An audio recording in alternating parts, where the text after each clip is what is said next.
नमस्कार दोस्तों, जय हिंद। आप लोगों का स्वागत है सोलर वाला इंटरप्राइजेज में। और चलिए आज एक नए चीज को आपको बताने वाले हैं। आज नए टॉपिक के साथ आपके साथ आए हैं और आज का टॉपिक ये है दोस्तों कि हम लोग सौर ऊर्जा प्लांट तो लगाते हैं, बट सौर ऊर्जा प्लांट के लिए साइट सर्वे कैसे करते हैं। जी हाँ दोस्तों, आज आपको बताएं कि सोलर सोलर प्लांट के लिए साइट सर्वे कैसे करते हैं। कैसे आप अपने छत छत के अनुसार आप खुद पता कर सकते हैं कि हमारे छत पे कितना सौर ऊर्जा प्लांट लगेगा। ठीक है दोस्तों, कैसे आप पता कर सकते हैं कि आपके घर पे आपका कितना लोड है, उसके अकॉर्डिंग कितना आपको जरूरत है। ठीक है, तो वो सारी चीजों को आज यहाँ कवर करेंगे दोस्तों। कैसे हम छत का ड्राइंग बनाते हैं, कैसे उसका मेजरमेंट करते हैं, कैसे हम अपने छत के लिए केबलिंग का रूट देखेंगे, कहाँ पे कंट्रोल रूम रखेंगे, कहाँ पे अर्थिंग एरिया देखेंगे। वो सारी चीज़ें दोस्तों आपको कवर करने वाले हैं। कौन कौन से पिक्चर लेनी फोटोज लेनी जरूरी होती है डिजाइन के लिए। एक डिजाइनर सोलर सोलर प्लांट के एक डिजाइनर को क्या क्या चीज़ों की आवश्यकता होती है आखिर, वो सारी चीज़ें आपको बताएंगे दोस्तों। तो पहले मैं इस जहाँ पे आया हूँ, जिस छत पे आया हूँ, पहले आपको हम एक बार पूरा छत का व्यू दिखा दे रहे हैं। उसके बाद हम आगे लेके चलेंगे। छत का व्यू देख लीजिए दोस्तों। छत का व्यू कुछ इस तरह का है दोस्तों।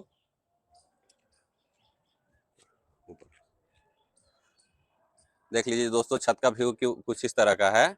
यहाँ पे आपको ममटी दिख रहा होगा, इसके ऊपर में टंकी है। ठीक है दोस्तों, तो ये कुछ ऐसा व्यू रहा दोस्तों।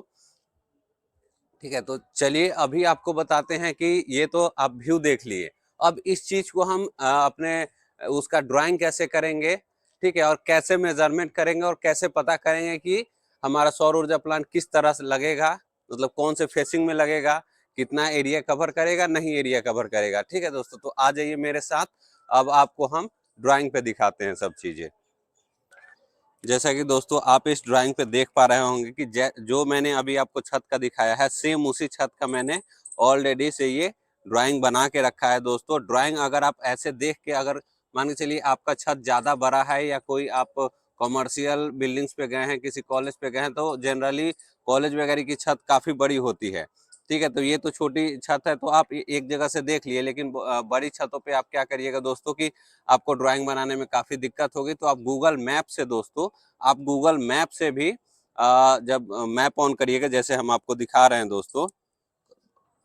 देखिए दोस्तों, जैसे मैंने कहा था ना कि मैप से आप अगर ड्राइंग बनाइएगा तो एग्जैक्ट आप बना सकते हैं। जैसे ये देखिए, ये बिल्डिंग्स है हमारी, ये जो हमारी बिल्डिंग है दोस्तों, सेम टू सेम ये ड्राइंग दोस्तों देखिए, सेम टू सेम हमने भी गूगल मैप से ही बनाया है, तो लगभग लगभग ठीक ठाक बन गया है। ठीक है, इसी तरह अगर आपको बड़ा बिल्डिंग होगा तो आप मैप में इस तरह से खोल लीजिएगा और जूम करके उसके अकॉर्डिंग ड्राइंग बना लीजिएगा। उसके बाद छत का मेजरमेंट करिएगा दोस्तों। ठीक है, और मेजरमेंट के साथ साथ क्या क्या चीजें और साइट सर्वे फॉर्म में आवश्यकता होती है साइट सर्वे करने के लिए, वो सारी चीजें दोस्तों आपको क्लियर बताएंगे। तो चलिए पहले हम दोस्तों ये छत जो अपनी है, इसकी लंबाई चौड़ाई, ये सारी चीजें हम आपको मेजर करके बताते हैं। उसके बाद हम आगे बताएंगे दोस्तों कि क्या क्या चीजों को हमको पॉइंट नोट किया जाता है किसी भी साइट सर्वे करने के लिए, वो सारी चीजें बताएंगे। तो चलिए पहले हम मेजरमेंट कर लेते हैं दोस्तों। तो हम लोग दोस्तों पहले छत की लंबाई नापते हैं।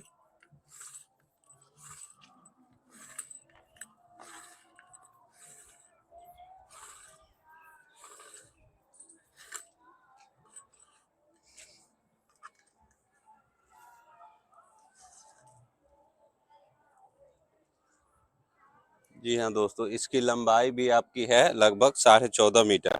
14.5 मीटर लंबाई हो गई। अब इसकी चौड़ाई नापते हैं। ठीक है, अब ये देखिए दोस्तों, इसकी चौड़ाई क्या हो गई। अंदर से कभी भी हम ये लेंगे तो यहाँ अंदर से लेंगे दोस्तों, दीवार के अंदर से। यहाँ पे 9 मीटर इसकी चौड़ाई है दोस्तों। ठीक है, अब फिर हम ये मेजर करेंगे कि हमारा ये जो ममटी है दोस्तों, इसका भी हम लंबाई चौड़ाई निकालेंगे कि इसका क्या लंबाई है क्या चौड़ाई है। तो वहां से लीजिए, ममटी के सामने से पकड़िए। तो ममटी का लंबाई है दोस्तों आपका 4.5 मीटर। ठीक है, इसको पहले हम नोट डाउन कर लेते हैं, नहीं तो भूल जाएंगे। तो ये दोस्तों हमने पूरा लंबाई को नापा था, तो पूरा लंबाई अपना था 14.5 मीटर। ठीक है दोस्तों, इतना ध्यान दीजिएगा कि कोई भी डेटा अगर आप मीटर में लिखते हैं तो सारा मीटर में ही लिखिएगा, फीट में लिखते हैं तो सारा डेटा को आप फीट में ही लिखिएगा।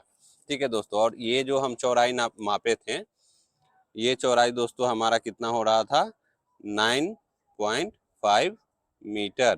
ठीक है दोस्तों, और ये हमने ममटी का जो मापा था यहाँ पे मापा था, बट उसके सामने हम यहाँ लिख देते हैं क्योंकि आगे और पीछे का दोनों का लगभग सेम है। तो ये हमने मापा था कितना, हम लोगों ने मापा था 4.5 मीटर, तो ये ले लिए।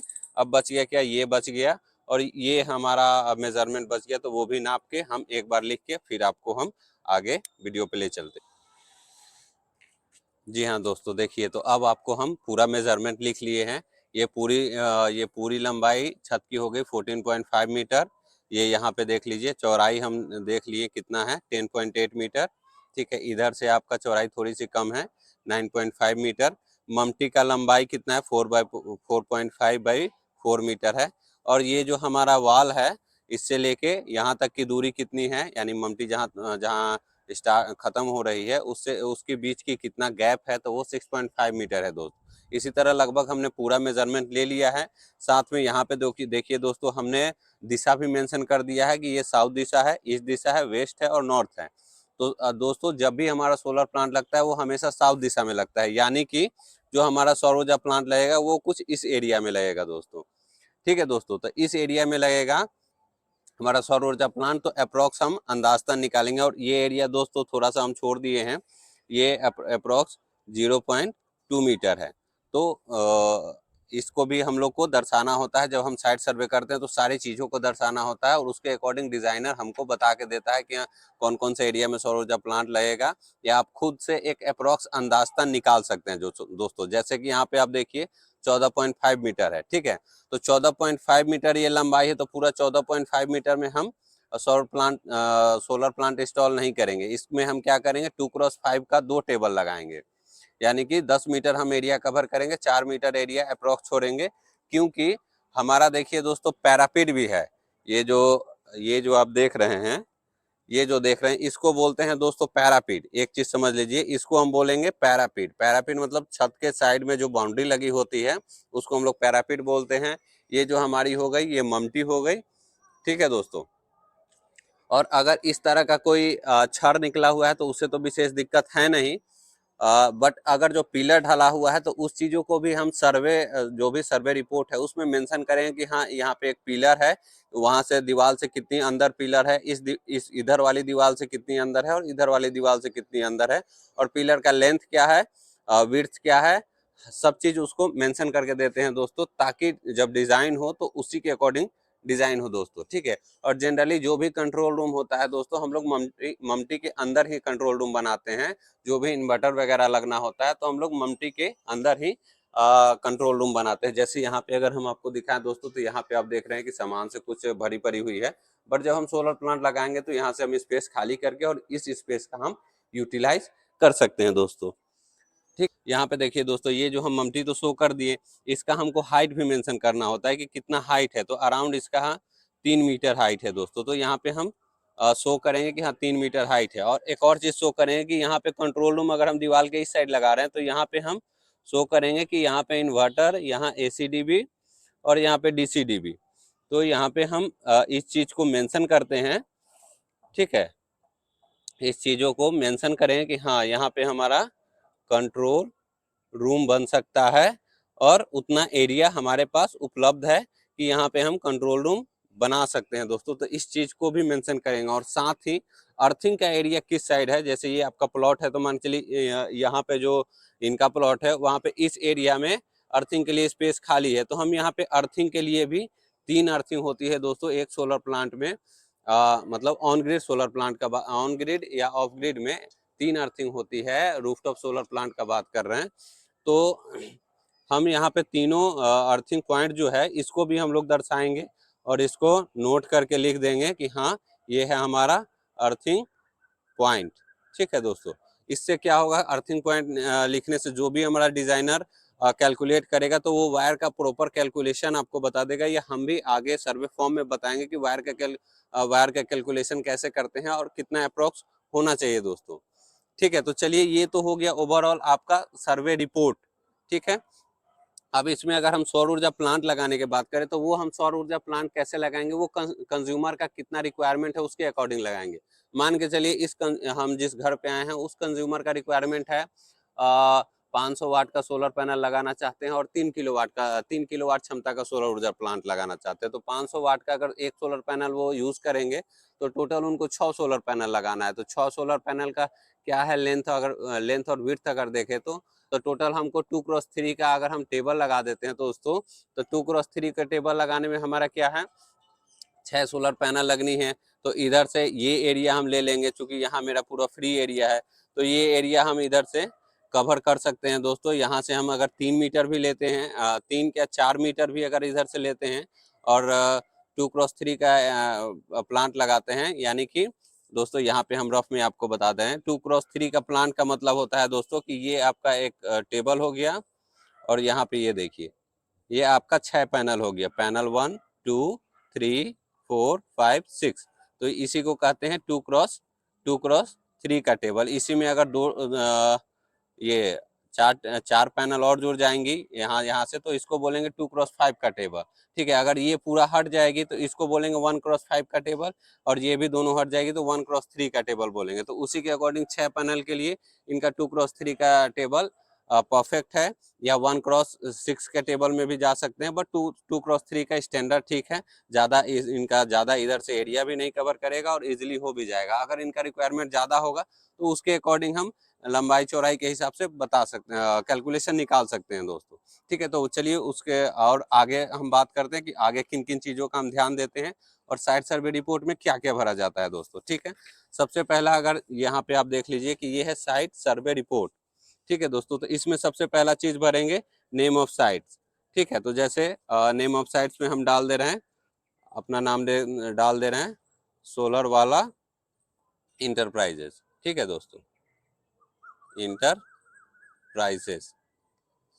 ठीक, अगर हम साइट एड्रेस में साइट एड्रेस में डालना है तो जो भी आपके कंज्यूमर का एड्रेस होगा वो डालिएगा दोस्तों। जैसे हम डाल दे रहे हैं पूर्णिया बिहार से हैं तो पूर्णिया डाल दे रहे हैं दोस्तों। ठीक है, नियरेस्ट लैंडमार्क।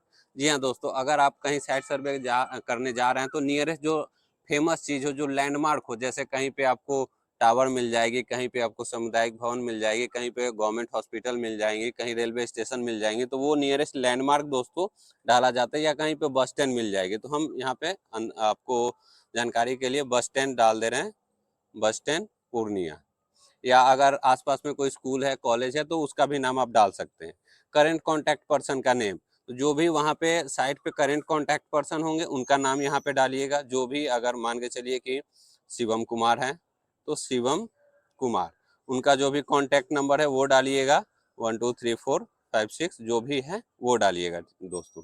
ठीक है, proposed capacity as per work order, इसको आपको छोड़ देना है दोस्तों। आगे बढ़ते हैं, यहाँ पे देखिए दोस्तों लॉन्गिट्यूड लैटिट्यूड, ये कहाँ से मिलेगी दोस्तों और ये क्यों आवश्यक है? ये आपको मिल जाएगी दोस्तों गूगल मैप से लॉन्गिट्यूड लैटिट्यूड। और ये आवश्यक क्यों है?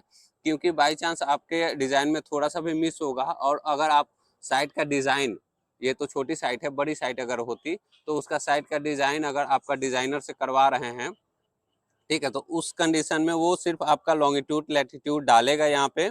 जो यहाँ पे आप लॉन्गिट्यूड लैटिट्यूड उसको दीजिएगा, वो अपने कंप्यूटर में डालेगा और आपके साइट पे वो साइट का जो भी लोकेशन है और ऊपर से जो भी गूगल मैप से व्यू आएगा दोस्तों वो इजिली देख सकता है। ठीक है, टाइप ऑफ लोड, तो यहाँ पे दोस्तों घर के लिए है तो एसी ही होगा। कनेक्शन, अगर आपका सिंगल फेज कनेक्शन है तो सिंगल फेज लिखेंगे, 3 फेज है तो 3 फेज लिखेंगे। तो घर में जनरली सिंगल फेज ही होती है दोस्तों, सिंगल फेज लिख दिए। मीटर कनेक्शन टाइप, तो घर में होगा दोस्तों तो एलटी होगा। अगर कॉमर्शियल में 70 किलोवाट से ज़्यादा होती है दोस्तों तो एसटी होती है, 70 किलो से नीचे एलटी होती है दोस्तों। ठीक है, सीए नंबर, सीए नंबर का मतलब होता है दोस्तों उपभोक्ता संख्या। उपभोक्ता संख्या, उपभोक्ता संख्या दोस्तों कहाँ से मिलेगी आपको? उपभोक्ता संख्या जो आपका बिल आता होगा दोस्तों, गवर्नमेंट बिजली विभाग का जो बिल आता होगा दोस्तों, उस बिल पे आपको देखिएगा उपभोक्ता संख्या मिल जाएगा। ठीक है, और मीटर नंबर, आपका जो गवर्नमेंट बिजली विभाग का मीटर लगा होगा दोस्तों, वो मीटर नंबर आपको यहाँ पे मेंशन करना होगा। उपभोक्ता संख्या यहाँ मेंशन कर दीजिएगा, मान के चलिए 404123 जो भी है।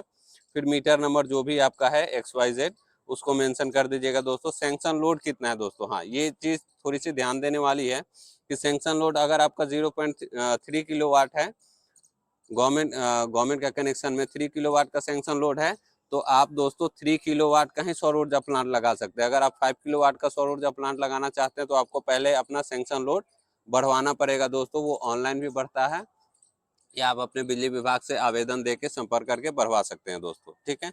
तो ये ध्यान दीजिएगा, जो सैंक्शन लोड होगा वो लिखिएगा। और आगे बात करते हैं कनेक्टेड लोड। तो बिल में ही आपको दिख जाएगा दोस्तों कि आपका कनेक्टेड लोड कितना है, यानी कि आप अगर 3 किलोवाट का लिए तो हैं, बट हो सकता है कि आप 3.5 किलोवाट यूज कर रहे हैं या 4 किलोवाट यूज कर रहे हैं, तो वो कनेक्टेड लोड आपको बिल पे दिख जाएगा। ग्रिड आपके पास अवेलेबल है कि नहीं, तो ऑन ग्रिड प्लांट के लिए हमेशा आपके पास ग्रिड अवेलेबल होना चाहिए, ऑफ ग्रिड के लिए आपको ग्रिड अवेलेबल नहीं होना चाहिए दोस्तों, ठीक है। तो ऑन ग्रिड के लिए अगर हम बात करते हैं तो यस लिखेंगे। अगर ऑफ ग्रिड आपको लगाना है तो सर्वे सब चीज़ सेम होगा, उसमें सिर्फ आपको यहाँ पे अगर नहीं होगी तो नो डाल के और आप अपना आगे बढ़ सकते हैं। और 3 फेज अवेलेबल, तो अगर आपका घर के लिए सिंगल फेज का ही सर्वे करने आए हैं तो 3 फेज का कोई मतलब है नहीं। अगर आपका यहाँ पे 3 फेज होती, जो भी कंज्यूमर है वो 3 फेज की कंज्यूमर होती, तो वहाँ पे आपका उनके LT पैनल में चेक करना होता कि तीनों फेज वहाँ पे RYB आ रही है कि नहीं, ठीक है दोस्तों। ये आना अनिवार्य है, ऑन ग्रिड प्लांट के लिए 3 फेज आना अनिवार्य है। अगर एक भी फेज नहीं आ रहा होगा दोस्तों तो वो बिजली विभाग में आवेदन देकर उसको सुधार करवाना होगा, उसको सही करवाना होगा। अगर कोई फेज मिसिंग है दोस्तों तो उसका यहाँ पे लिखना है। तो अगर RYB कोई फेज मिसिंग है तो उसको यहाँ पे दिखा देना है कि आर फेज मिसिंग, ठीक। कोई मिसिंग नहीं है तो यहाँ पे आप लिख दीजिएगा कि नो मिसिंग, ठीक है दोस्तों। अगर एग्जिस्टिंग डीजी सेट है दोस्तों, यहाँ पे क्या बोल रहा है, एग्जिस्टिंग डीजी सेट।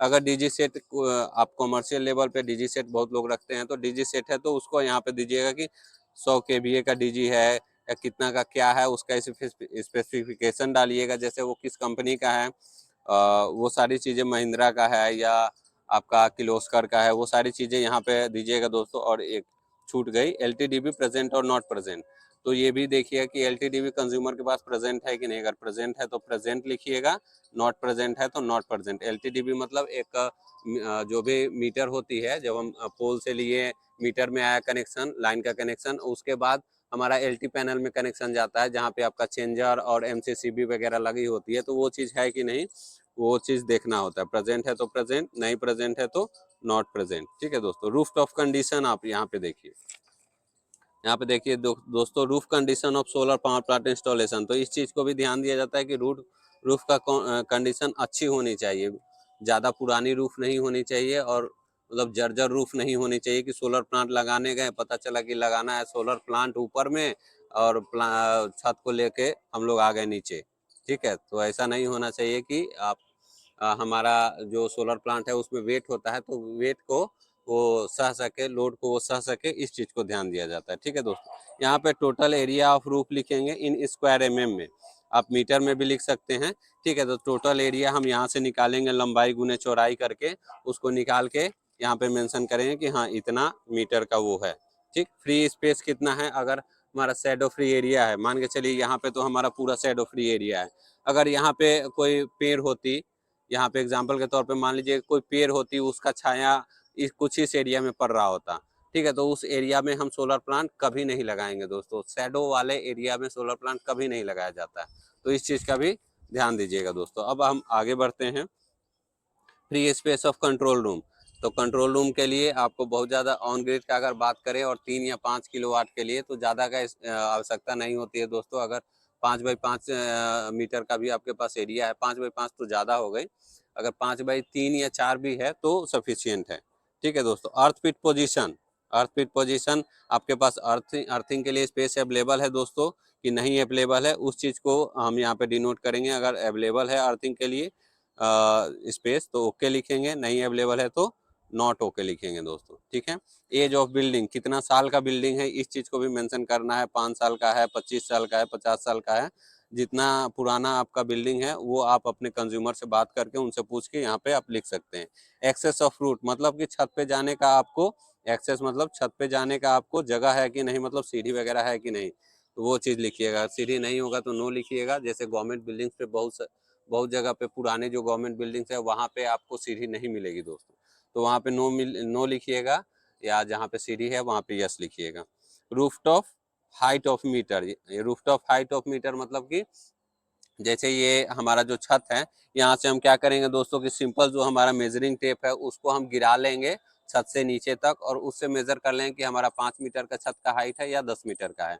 ठीक है, वो चीज़ यहाँ पे हम मेंशन कर देंगे। तो जैसे अगर हम अभी जिस साइड पे हैं, जैसे यहाँ पे आप देख लीजिए नंबर ऑफ फ्लोर, तो ये अभी हम जिस साइड पे है उसका वो फ्लोर है G+1, यानी कि ग्राउंड एक फ्लोर और ऊपर में एक फ्लोर है, यानी कि 2 तल्ला का बिल्डिंग है। तो 2 तल्ला का बिल्डिंग का अगर अप्रोक्स हम हाइट ले दोस्तों, तो हम यहाँ पे 10 मीटर ले सकते हैं। 10 मीटर से ज़्यादा नहीं होगा दोस्तों, अप्रोक्स 4 मीटर का एक बिल्डिंग होता है दोस्तों। ठीक है, तो हम फिर भी 1 मीटर अपने हिसाब से ज़्यादा ही ले रहे हैं, 1-2 मीटर, तो 10 मीटर हम ले लेते हैं अप्रोक्स।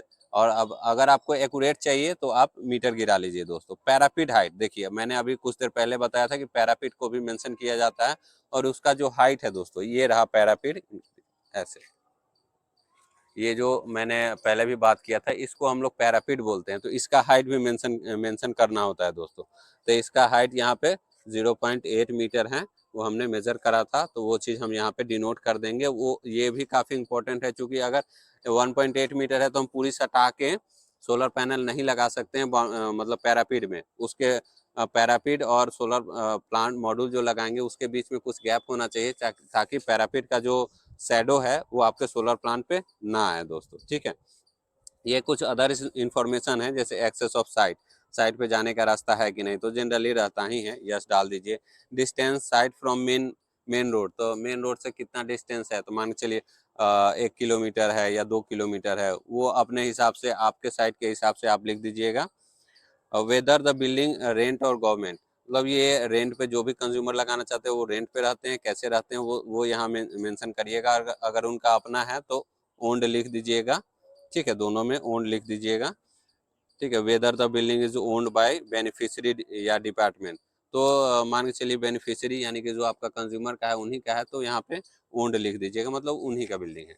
ठीक है, अब आगे बढ़ते हैं दोस्तों, और ये चीज़ को देखिए, यहाँ पे एग्जिस्टिंग मीटर है, जो आपका बिजली विभाग का मीटर लगा है, तो उसका रेटिंग दिया जाता है। जनरली आपके घर में अगर सिंगल फेज का मीटर होगा तो वो आपका 30 एम्पियर का होगा, अगर 3 फेज का होगा तो 60 एम्पियर का होगा, अगर आप एलटीसीटी में जाइएगा तो 200 एम्पियर का होगा। ठीक है, अब यहाँ पे देखिए, मैंने आपको बताया था कि आपका एलटी पैनल का भी देखा जाता है, तो यहाँ पे आपका एलटी पैनल का एमसीसी भी लगा है या वीसी भी लगा है या एसी भी लगा है, वो कितना एम्पियर का लगा है वो मेंशन करना होगा। 100 एम्पियर का लगा है तो 100 एम्पियर, 63 का लगा है तो वो चीज़ आपको यहाँ पे मेंशन करना होगा दोस्तों। ठीक है, और available of separate feeder in LT panel, घर में जनरली अलग से कोई सेपरेट फीडर अवेलेबल नहीं रहती है। अगर कॉमर्शियल लेवल पे आप जाइएगा तो वहाँ पे आपको अवेलेबल दोस्तों मिल जाएगी, तो जहाँ अवेलेबल होगा वहाँ यस, जहाँ नहीं अवेलेबल होगा वहाँ नो। ठीक है, अगर हम अलग से जहाँ पे अवेलेबल नहीं है वहाँ पे अगर हम अलग से एलटी पैनल लगाना चाहें तो हमारे लिए वहाँ पे स्पेस अवेलेबल है कि नहीं, तो वो भी स्पेस कितना होना चाहिए, हाइट 2 मीटर, विड्थ 1 मीटर और डेप्थ 0.5 मीटर, तो वो जनरली लोग रहता ही है हर जगह, तो यस लिख दीजिएगा। अगर नहीं होगा तो नो लिखिएगा। ठीक है, और जो आपका एलटी पैनल पहले से लगा है उसका बस बार जो होता है वो कॉपर का है कि एल्युमिनियम का है, तो जनरली दोस्तों कॉपर का ही आपको मिलेगा, तो वो चीज़ भी यहाँ पे लिख दीजिएगा कॉपर, या अगर कहीं आपका एल्युमिनियम का मिलेगा तो वहाँ पे एल्युमिनियम आप दिखा दीजिएगा। जनरली मैक्सिमम जगह आपको कॉपर का ही मिलेगा। अप्रोक्स डीसी केबल का लेंथ दोस्तों ऐसे तो आपको डिजाइनर बता के देगा, वो ज़्यादा परफेक्ट होगा। ठीक है, हम एसी केबल का लेंथ बता सकते हैं कि एसी केबल का लेंथ कितना होगा इन्वर्टर टू एलटी पैनल। ठीक है, तो अगर मान के चलिए कि हमारा छत का ग्राउंड फ्लोर पे एलटी पैनल है और ऊपर में हम कंट्रोल रूम बना रहे हैं, तो हमारा उसका मेजरमेंट कैसे करेंगे, तो उसका मेजरमेंट हम ऐसे करेंगे, जैसे इस ड्राइंग पे हम देख लीजिए कि यहाँ मेरा इन्वर्टर लगा है और सेम ये सीढ़ी रूम है, तो यहाँ पे ग्राउंड फ्लोर पे हमारा एलटी रूम है, तो हम केबल को कैसे ले जाएंगे, यहाँ से इस साइड ले गए, फिर यहाँ पे या तो ड्रिल करेंगे, कोर कटिंग करेंगे अगर हमारे पास स्पेस नहीं है, फिर यहाँ से डाउन करेंगे और डाउन करके केबल को ऐसे ले जाके फिर अंदर से अंदर वो ड्रिल करेंगे और यहाँ पे एलटी पैनल में कनेक्ट करेंगे, तो उसका पूरा हम मेजरमेंट देखेंगे।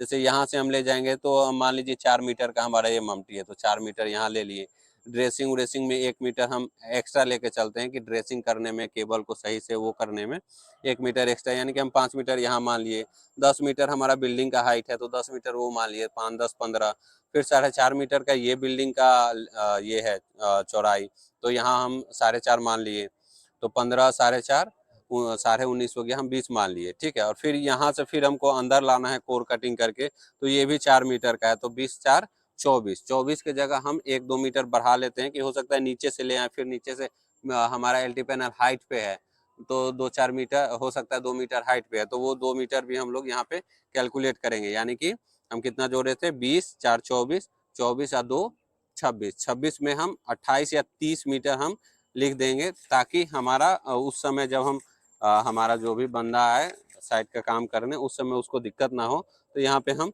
30 मीटर कर देते हैं, ठीक है। अप्रोक्स ये 30 मीटर कर दिए, और कैसे कैलकुलेट करते हैं वो आपको बता दिए। अब approx length of LT panel, ठीक है, LT panel to net meter, जो भी आपका प्रेजेंट में पहले से मीटर लगा होगा दोस्तों, तो उसके जगह पे आपका जब सौर ऊर्जा प्लांट ऑन ग्रिड लगाइएगा तो एलटी पैनल वहाँ पे आपका नेट मीटर लग जाएगा, ठीक है।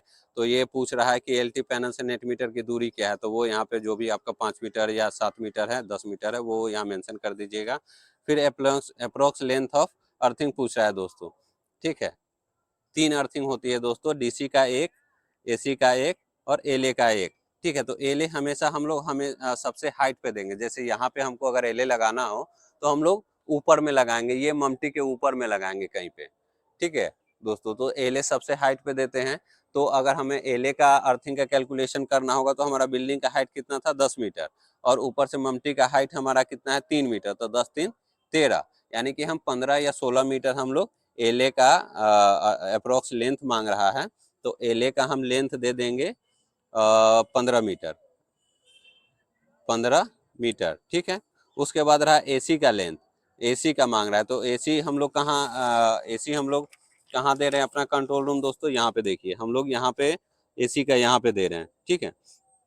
तो एसी अगर हम यहाँ दे रहे हैं तो एसी डीबी और इन्वर्टर का जो भी अर्थिंग है वो यहाँ से दोस्तों कोर कटिंग करके हम बाहर लाएंगे, इधर लाएंगे, फिर इधर से इधर ले जाएंगे, फिर ग्राउंड से डाउन करेंगे, यानी कि ये दूरी प्लस ये दूरी फिर डाउन वाली दूरी, यानी कि 4.4 मीटर है तो 5 मीटर 4.4 मीटर प्लस में यहाँ पे आपका लगभग 6-7 मीटर ये मान लीजिए, यानी 10 मीटर, और फिर 10 मीटर की बिल्डिंग की हाइट यानी कि 20 मीटर, और फिर हम 1-2 मीटर नीचे भी एक्स्ट्रा मान के चलते हैं, तो 20 के जगह हम 22 या 25 कर देंगे, ठीक है। तो यहाँ पे हम लोग एलए का एसी का भी कर देंगे 25 मीटर, ठीक है। और डीसी का दोस्तों, डीसी का अर्थिंग थोड़ा, अर्थिंग का जो लेंथ है वो थोड़ी सी ज़्यादा हो जाती है, क्योंकि डीसी डीबी का अर्थिंग और सोलर स्ट्रक्चर के बॉडी का अर्थ एक ही साथ होता है, तो सोलर स्ट्रक्चर मान के चलिए आपका यहाँ लग रहा है, डीसी डीबी आपका यहाँ लगा है, तो यहाँ से पहले यहाँ ले जाएंगे, या यहाँ से पहले यहाँ ले जाएंगे, फिर यहाँ से हम डायरेक्ट यहाँ अर्थिंग में ले जाएंगे, तो वो दूरी हमारी थोड़ी सी बढ़ जाती है। जैसे यहाँ से अगर हम यहाँ ले जाएंगे तो अराउंड बाहर बाहर ले जाएंगे, तो बाहर बाहर ले जाएंगे तो 4 मीटर ये, और ऊपर से 6.5 मीटर ये, 4 और 6.5 अराउंड आपका हो गया 10 मीटर।